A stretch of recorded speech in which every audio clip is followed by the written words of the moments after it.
தேவ கிருபை, கிருபை தேவ கிருபை, கிருபை தேவ கிருபை, கிருபை தேவ கிருபை. பாரில் என்னை தேடி வந்த பரமனின் கிருபை, பரிசுத்தமாக்கிடும் தேவனின் கிருபை. பாரில் என்னை தேடி வந்த பரமனின் கிருபை, பரிசுத்தமாக்கிடும் தேவனின் கிருபை. சிலுவையில் நான் கண்ட இயேசுவின் கிருபை, சிந்திய இரத்தத்தால் ஜீவன் தந்த கிருபை. பாவியம் சவுலை சந்தித்த கிருபை, பரிசுத்தவானாய் மாற்றிய கிருபை. கிருபை தேவ கிருபை, கிருபை தேவ கிருபை.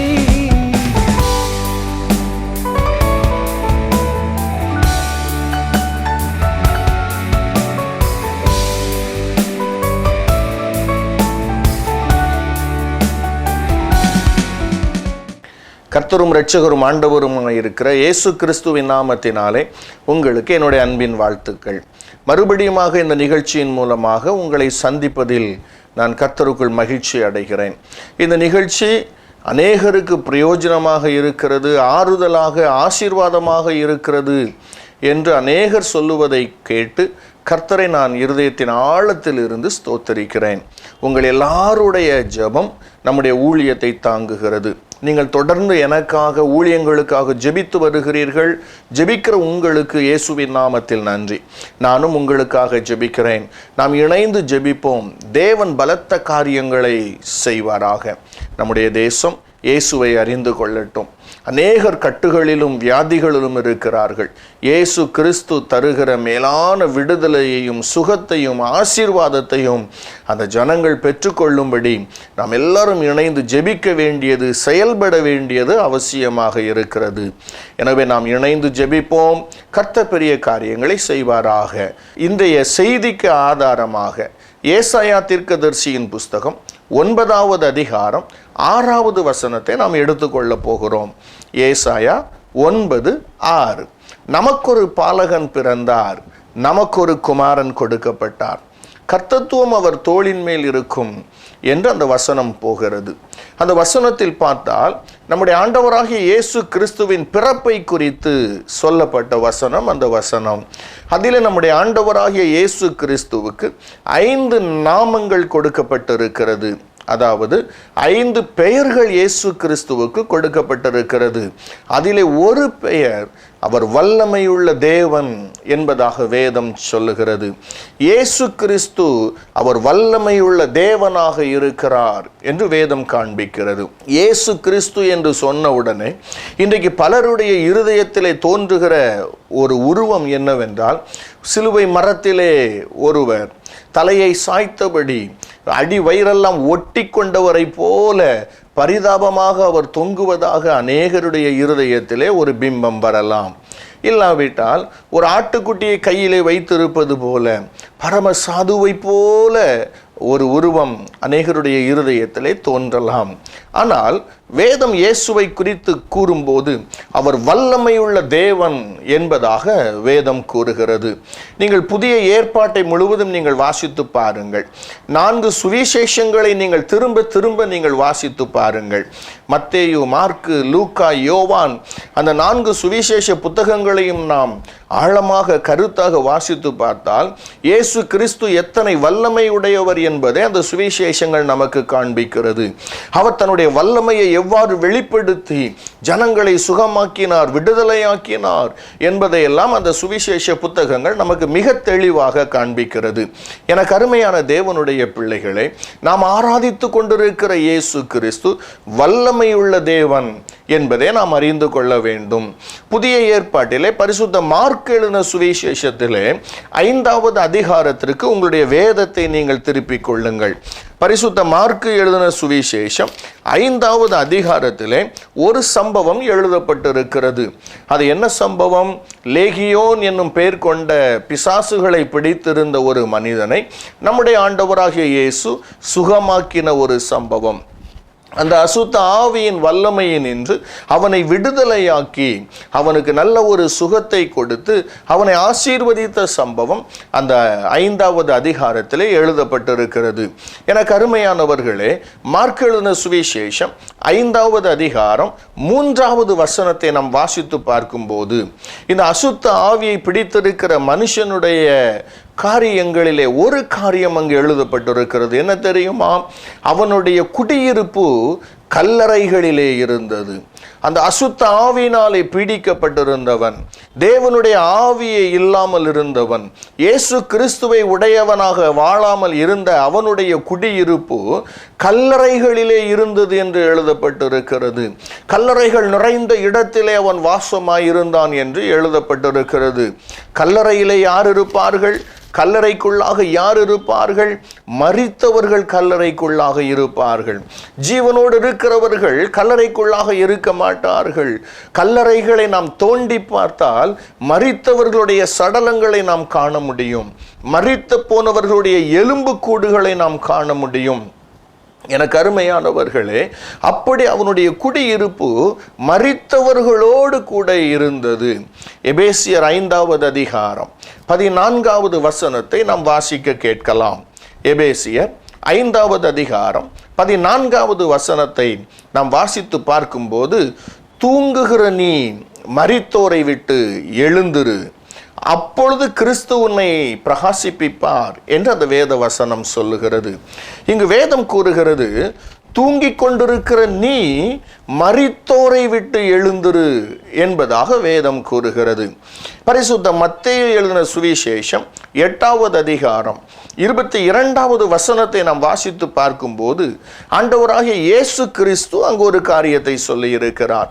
மரித்தோர் தங்கள் மரித்தோரை அடக்கம் பண்ணட்டும் என்று அவர் கூறுகிறார். எனக்கு அருமையானவர்களே, அந்த பிசாசுகள் பிடித்திருந்த மனிதன் அவன் கல்லறைகளின் இடத்திலே குடியிருந்தவனாக இருந்தான். கல்லறைகளுக்குள்ளே மரித்தவர்கள் இருப்பார்கள். இங்கு வேதம் மரித்தோர்களை குறித்து சில காரியங்களை கூறுகிறது. யார் இந்த மரித்தோர்கள்? வேதம் மரித்தோர்கள் என்று அடையாளம் காண்பிக்கிறதே ஒரு சிலரை. அவர்கள் யார்? மரித்தோரை விட்டு நீ எழுந்திரு என்று வேதம் சொல்லுகிறது. நீ தூங்கிக் கொண்டிருக்கிறாய், அவன் மரித்து போனான். 2 பேருக்கும் வித்தியாசம் இல்லை. நீ மரித்தோரை விட்டு எழுந்திருக்க வேண்டும் என்று வேதம் கூறுகிறது. மரித்தோர் தங்கள் மரித்தோரை அடக்கம் பண்ணட்டும் என்று இயேசுவும் கூறியிருக்கிறார் என்று வேத வசனத்தின் மூலமாக நாம் பார்த்தோம். யார் இந்த மரித்தோர்? இயேசு யாரை மரித்தோர் என்று கூறுகிறார்? வேதம் யாரை மரித்தோர் என்று அடையாளம் காண்பிக்கிறது? இவைகளை நாம் ஆழமாக சிந்தித்து பார்த்தால் இயேசு கிறிஸ்து இல்லாமல் வாழுகிறவர்கள், நீதிக்கு பிழைக்காதவர்கள், பாவத்திலேயே செத்து போனவர்கள், அதாவது பரிசுத்தமாக வாழாதவர்கள், ரட்சிக்கப்படாதவர்கள், இயேசு கிறிஸ்து தருகிற ரட்சிப்பை பெற்றுக்கொள்ளாமல் வாழுகிறவர்களைத்தான், இந்த உலக மக்களைத்தான் மரித்தோர் என்று வேதம் கூறுகிறது. எனக்கு அருமையான தேவனுடைய பிள்ளைகளே, சங்கீதம் 1:5 நாம் வாசித்து பார்த்தால் அதிலே வேத வசனம் என்ன சொல்லுகிறது? சங்கீதம் 1:5, பாவிகள் நீதிமான்களுடைய சபையில் நிலை நிற்பது இல்லை என்று எழுதப்பட்டிருக்கிறது. இந்த நிகழ்ச்சியை பார்த்து கொண்டிருக்கிற எனக்கு அருமையான தேவனுடைய பிள்ளைகளே, நாம் இயேசு கிறிஸ்துவின் இரத்தத்தாலே கழுவப்பட்டு இயேசு கிறிஸ்துவை சொந்த இரட்சகராக ஏற்றுக்கொண்டு தேவனுடைய பிள்ளைகளாக நாம் மாறியிருந்தால் கிறிஸ்துவினுடைய ஜீவன் நமக்குள்ளாக இருக்கிறது. இயேசு கிறிஸ்துவின் இரத்தம் நம்மை நீதிமானாக மாற்றி இருக்கிறது. இனி நான் பாவி அல்ல, விலையேறப்பெற்ற இயேசு கிறிஸ்துவின் இரத்தத்தினாலே பாவ அடிமைத்தனத்திலிருந்து நான் விடுதலையாக்கப்பட்டு விட்டேன். இப்பொழுது நான் விடுதலையாக்கப்பட்டிருக்கிறவன், இப்பொழுது நான் நீதிமானாக மாற்றப்பட்டிருக்கிறவன். சர்வ வல்லமையுள்ள தேவனை அப்பா என்று அழைக்கிற உரிமையை பெற்றிருக்கிறவள் என்று நாம் கூறிக்கொள்ளலாம். எனக்கு அருமையான தேவனுடைய பிள்ளைகளே, இப்படி தேவனாலே இயேசு கிறிஸ்துவின் இரத்தத்தை கொண்டு தனியாக பிரித்தெடுக்கப்பட்ட தேவ பிள்ளைகளாகிய நாம் மரித்து போயிருக்கிற உலக மக்களோடு கூட ஐக்கியமாக இருக்கக்கூடாது என்று வேதம் கூறுகிறது. இன்றைய உலகத்தை நாம் உற்று கவனித்து பார்த்தால், இன்றைய சமுதாயத்தை நாம் கவனித்து பார்த்தால், ஆவிக்குரியவர்கள் என்று சொல்லிக் கொண்டிருக்கிற அநேக தேவனுடைய பிள்ளைகள் உலக மக்களோடு பின்னி பிணைந்திருப்பதை நாம் பார்க்க முடியும். அவிசுவாசிக்கும் விசுவாசிக்கும் சம்பந்தம் ஏது? அந்நிய நுகத்திலே அவிசுவாசிகளோடு பிணைக்கப்படாதிருங்கள் என்றெல்லாம் வேதவசனம் கூறுகிறது அல்லவா? இந்த நிகழ்ச்சியை பார்த்து கொண்டிருக்கிற நீங்கள் யாரோடு ஐக்கியமாய் இருக்கிறீர்கள்?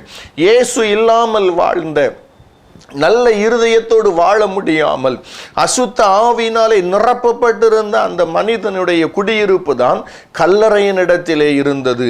அவன்தான் மரித்து போனவர்களோடு வாசமாயிருந்தான். ஆனால் நித்திய ஜீவனை உடைய, கிறிஸ்துவின் ஜீவனை உடைய, கிறிஸ்துவின் ஆவியினாலே நிரப்பப்பட்டிருக்கிற தேவனுடைய பிள்ளைகள் ஒரு நாளும் உலக மக்களோடு ஐக்கியம் வைத்துக் கொள்ள மாட்டார்கள். அவர்கள் யாரோடு இருப்பார்கள் தெரியுமா? ஆண்டவருடைய பிள்ளைகளோடு. ஆண்டவருடைய பிள்ளைகளோடு அவர்களுடைய ஐக்கியம் இருக்கும். பரிசுத்தவான்களோடு அவர்களுடைய ஐக்கியம் இருக்கும். ஏன் உலக மக்களோடு நாம் ஐக்கியம் வைத்துக் கொள்ளக்கூடாது? வேதம் அதை குறித்து பல காரியங்களை பேசுகிறது. துன்மார்க்கருடைய ஆலோசனையில் நடவாமல், பாவிகளுடைய வழியில் நில்லாமல், பரியாசக்காரர் உட்காரும் இடத்திலே உட்காராமலும் இருக்க வேண்டும் என்று வேதம் கூறுகிறது. இன்னும் பல வசனங்களை வேதம் இதை குறித்து கூறுகிறது. நம்முடைய ஐக்கியம் பரிசுத்தவான்களோடு இருக்க வேண்டும், தேவனுடைய பிள்ளைகளோடு இருக்க வேண்டும். கோபமுள்ள மனுஷனுக்கு நீ தோழனாகாதே, அவனோடு நீ ஐக்கியம் வைக்காதே என்று வேதம் கூறுகிறது. ஏன் தெரியுமா? அப்படிப்பட்டவனோடு நீ ஐக்கியம் வைத்திருந்தால் அவனுடைய வழியை நீ கற்றுக்கொண்டு உன்னுடைய ஆத்துமாவிற்கு நீ கண்ணியை வருவிப்பாய் என்று வேதம் கூறுகிறது. எனக்கு அருமையான தேவனுடைய பிள்ளைகளே, நீங்கள் இயேசு கிறிஸ்துவின் இரத்தத்தாலே கழுவப்பட்டிருக்கிறீர்களா? நீங்கள் இயேசு கிறிஸ்துவின் இரத்தத்தாலே மீட்கப்பட்டிருக்கிறீர்களா? அப்படியானால் நாம் மரித்து போயிருக்கிற, பாவத்திலே மரித்து போயிருக்கிற, கிறிஸ்துவின் ஜீவனோடு கூட வாழாத மக்களோடு நாம் ஐக்கியம் கொள்ளக்கூடாது. நாம் அவர்களிடத்திலே தங்கி இருக்கக்கூடாது. இந்த பிசாசுகள் பிடித்திருந்த மனிதன் அவன் கல்லறைகளின் இடத்திலே குடியிருந்தான் என்று எழுதப்பட்டிருக்கிறது. இரண்டாவது ஒரு காரியம், பரிசுத்த மார்க் எழுதின சுவிசேஷம் 5வது அதிகாரம் 3வது 4வது வசனங்கள், இந்த 2 வசனங்களையும் நாம் வாசித்து பார்த்தால் அந்த மனிதன் என்ன செய்தானாம்? அந்த மனிதன் சங்கிலிகளினாலே கட்டப்பட்டவனாக இருந்தான். அந்த மனிதனை இரும்பு சங்கிலிகளை கொண்டு கட்டி வைத்திருந்தார்கள். அப்படி அவன் கட்டப்பட்டவனாக இருந்தாலும் அந்த இரும்பு சங்கிலிகள் எல்லாவற்றையும் அவன் அறுத்து போட்டு அவனை அடக்குவதற்கு ஒருவனாலும் கூடாத ஒரு மனுஷனாக, ஒரு பயங்கரமான மனுஷனாக அவன் இருந்தான் என்று வேதம் கூறுகிறது. எனக்கு அருமையான தேவனுடைய பிள்ளைகளே, இரும்பு சங்கிலிகளினாலே கட்டப்பட்ட ஒரு மனிதன் அந்த சங்கிலியை அறுத்து போட முடியுமோ? நிச்சயமாகவே முடியாது. ஆனால் அவன் அதை அறுத்து போட்டான்.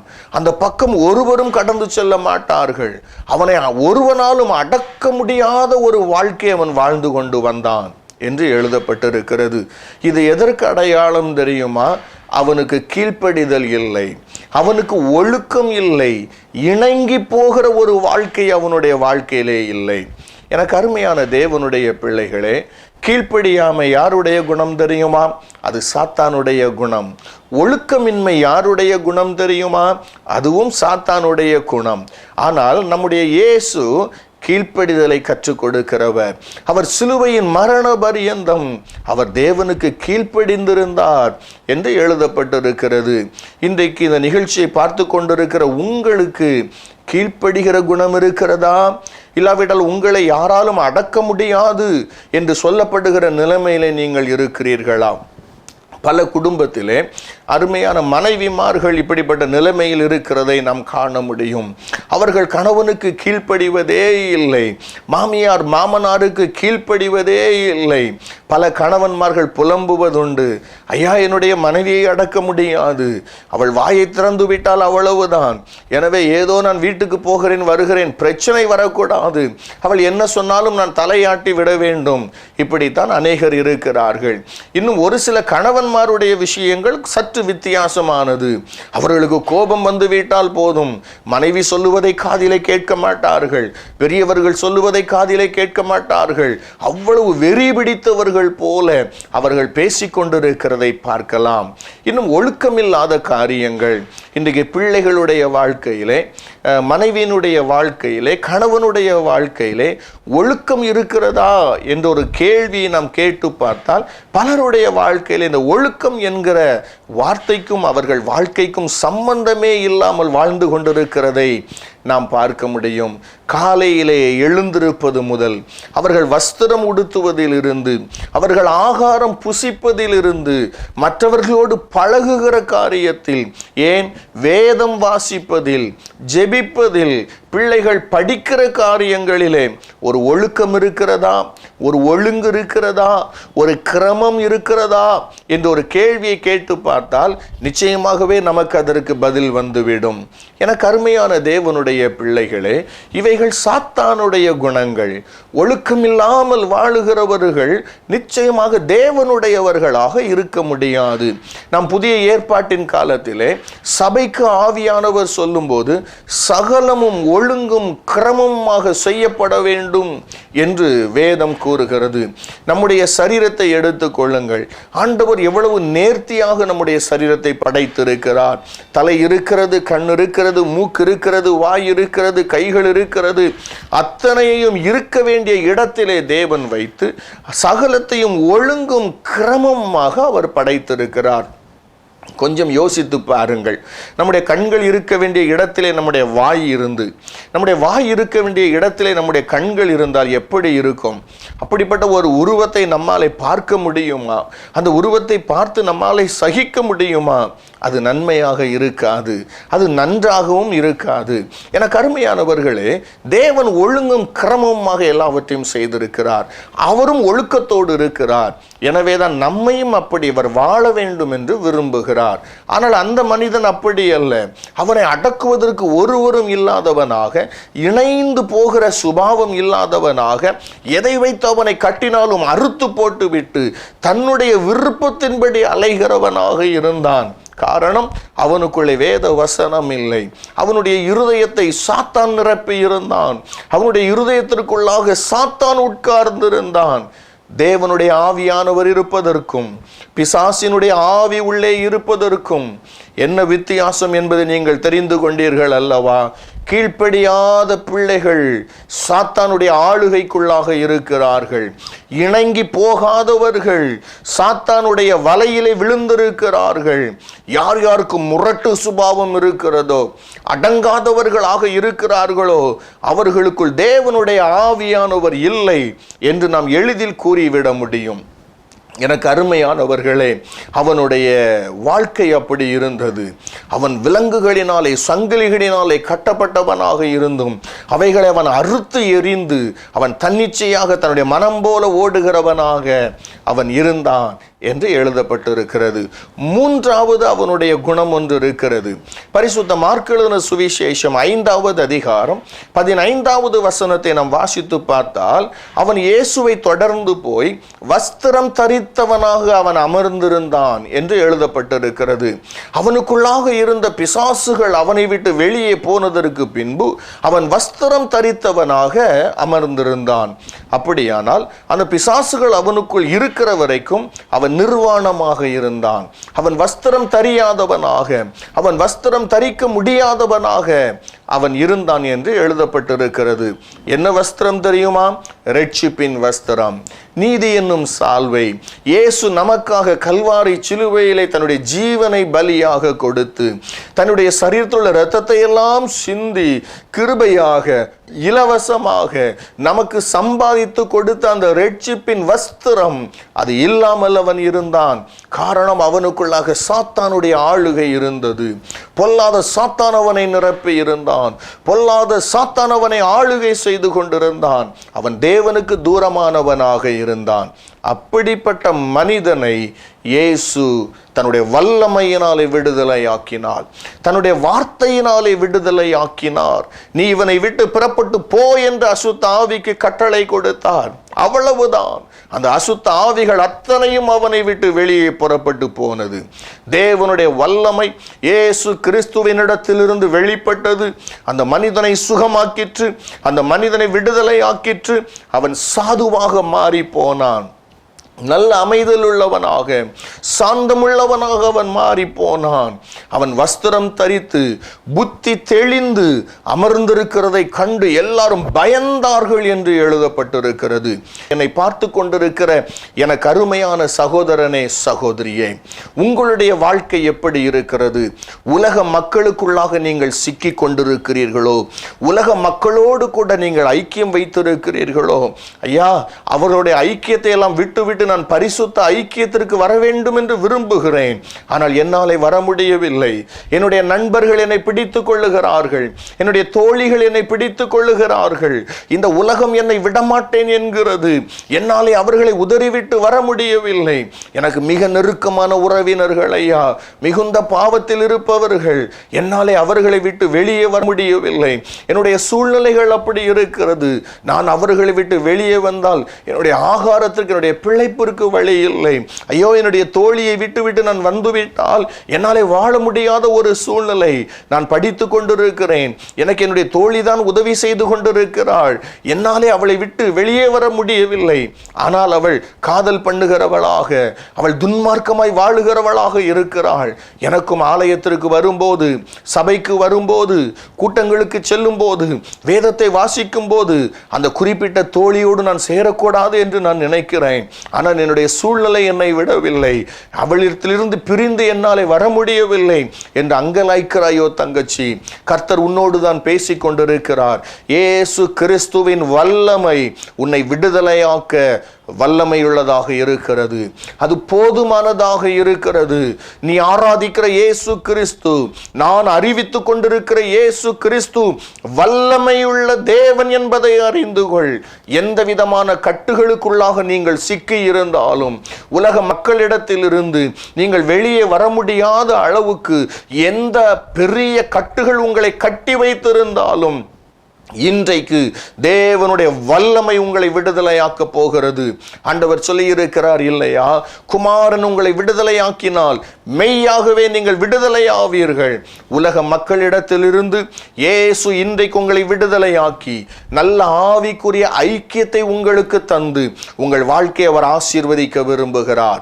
உங்கள் வாழ்க்கையை அவர் செழிப்புள்ளவர்களாக, நீங்கள் செழிப்புள்ளவர்களாக வாழ வேண்டும் என்று அவர் விரும்புகிறார். அப்படிப்பட்ட மேலான பாக்கிய கிருபையும் உங்களுக்கு தந்து அவர் உங்களை ஆசீர்வதிப்பார். இரண்டாவது, ஒழுக்கமில்லாத ஒரு வாழ்க்கை.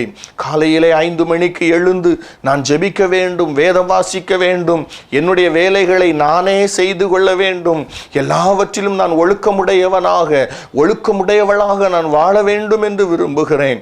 ஆனால் என்னாலே முடியவில்லையே. நான் சில நாட்கள் முயற்சித்து பார்க்கிறேன், ஆனால் என்னாலே முடியவில்லையே.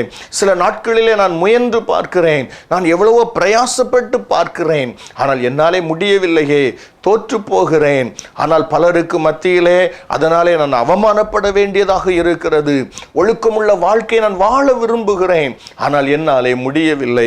இந்த சமுதாயம் போற்றுகிறது போல, இந்த சமுதாயத்திற்கு மாதிரியுள்ள ஒரு முன்மாதிரியுள்ள வாழ்க்கை வாழ வேண்டும் என்று நான் விரும்புகிறேன், ஆனால் என்னாலே முடியவில்லை, என்னாலே முடியவில்லை என்று சொல்லி இருதயத்திற்குள்ளே கலங்கி கொண்டிருக்கிற எனக்கு அருமையான சகோதரனே, சகோதரியே, உங்களுக்கு ஒரு நற்செய்தியை நான் அறிவிக்கிறேன். நான் அறிவிக்கிற ஆண்டவராகிய இயேசு கிறிஸ்து, நம்முடைய தேவனாகிய ஆண்டவராகிய இயேசு கிறிஸ்து, அவர் வல்லமையுள்ள தேவனாக இருக்கிறார். எந்தெந்த இடங்களிலே நீங்கள் பலவீனமாக இருக்கிறீர்களோ, எந்தெந்த காரியங்களை செய்ய முடியாமல் உங்களுடைய பலவீனத்தின் நிமித்தமாக நீங்கள் தோல்வியுற்றிருக்கிறீர்களோ, அந்தந்த இடங்களிலே தேவனுடைய வல்லமை இறங்க போகிறது. உங்களுடைய பலவீனத்திலே தேவன் தன்னுடைய வல்லமையை வைக்க போகிறார். அதிகாலையிலே தேவன் தம்முடைய வல்லமையினாலே உங்களை எழுப்ப போகிறார். ஆவி உற்சாகம் உள்ளது, மாம்சம் பலவீனம் உள்ளது என்று இயேசுவை கூறியிருக்கிறார். அப்படி இருந்தாலும் அந்த பலவீனம் உள்ள மாம்சத்தில் தேவன் தன்னுடைய வல்லமையை வைக்க போகிறார். இனி உங்களுடைய ஆவியிலே தேவன் தம்முடைய ஆவியை வைக்க போகிறார். எதிலெல்லாம் நீங்கள் ஒழுக்கமில்லாதவர்களாக இருக்கிறீர்களோ, இணங்காதவர்களாக இருக்கிறீர்களோ, எதிலெல்லாம் அடக்க முடியாதவர்களாக இருக்கிறீர்களோ, உங்களை தேவன் தம்முடைய ஆவியினாலே நிறைத்து, சாந்தமுள்ள ஆவியினாலே நிறைத்து அவர் உங்களை ஆசீர்வதிக்க விரும்புகிறவராக இருக்கிறார். மூன்றாவது காரியம், ரட்சிப்பில்லாமல் வாழுகிற ஒரு வாழ்க்கை. இயேசு கிறிஸ்துவை கேள்விப்பட்டு இருக்கிறேன், நான் சபைக்கு கூட போகிறேன், ஆனால் இன்னும் என்னுடைய இருதயத்திலே நான் இரட்சகராக ஏற்றுக்கொள்ளவில்லை. இயேசு தருகிற அந்த விலையேற பெற்ற ரட்சிப்பின் வஸ்திரம் என்னிடத்தில் இல்லை என்று கலங்கி இருக்கிற உங்களுக்கு இன்றைக்கு இந்த வினாடியிலே இயேசு கிறிஸ்துவின் இரத்தம் உங்களுக்கு அற்புதங்களை செய்ய போகிறது. இயேசு கிறிஸ்துவின் இரத்தம் உங்கள் பாவங்களற உங்களை கழுவி, உங்களை பரிசுத்தமாக்கி, உங்கள் உள்ளான ஆன்மாவிற்கு இரட்சிப்பின் வஸ்திரத்தை தந்து உங்களை தெளிந்த புத்தியுள்ளவர்களாக மாற்றப் போகிறது. தேவன் வல்லமையுள்ளவர். அவருடைய வல்லமையினாலே நீங்கள் விடுதலையாக்கப்பட போகிறீர்கள். அவருடைய வல்லமை உங்களுக்கு அற்புதங்களை செய்கிறதாக இருக்க போகிறது.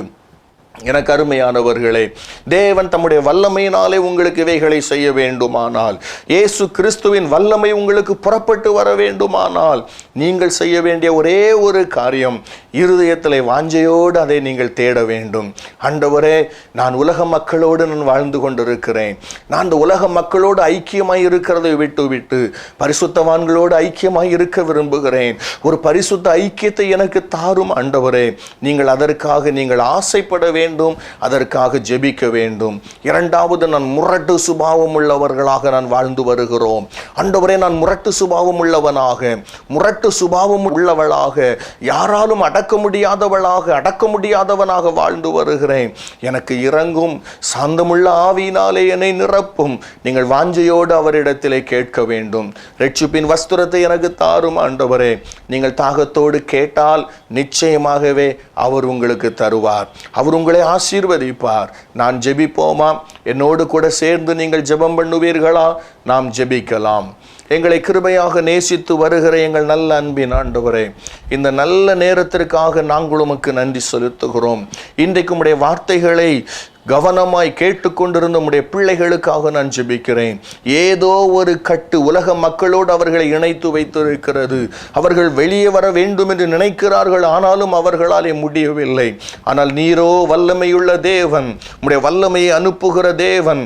இயேசு கிறிஸ்துவின் நாமத்தினாலே, உம்முடைய வல்லமையினாலே அந்த கட்டுகள் அறுக்கப்பட்டு, உலக மக்களோடு இவர்களுக்கு இருக்கிற அந்த ஐக்கியம் அறுக்கப்பட்டு, பரிசுத்தவான்களோடு அவர்களை நீர் இணைத்துக் கொள்ள நாங்கள் ஜெபிக்கிறோம் ஆண்டவரே. முரட்டு சுபாவம் உள்ளவர்களாக, இணங்காதவர்களாக வாழ்ந்து வருகிற அவர்களை மாற்றுவதற்கு மனிதர்களாலே முடியாது, ஆனால் சர்வ வல்லமையுள்ள தேவனாகிய உம்மாலே முடியும் ஆண்டவரே.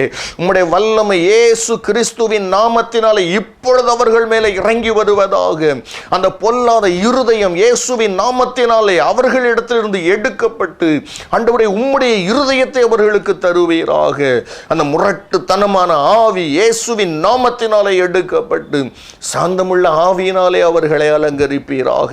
எல்லாவற்றிற்கும் மேலாக பாவிகளை நேசிக்கிற இயேசு கிறிஸ்து, பாவிகளுக்காக இரத்தம் சிந்தின மரித்த இயேசு கிறிஸ்து, உம்முடைய இரத்தத்தினாலே உம்முடைய பிள்ளைகளை கழுவி ஆண்டவரே அவர்களுக்கு இரட்சிப்பின் வஸ்திரத்தை தந்து அவர்களை அலங்கரிக்க, அவர்களை ஆசீர்வதிக்க நான் கெஞ்சுகிறேன்.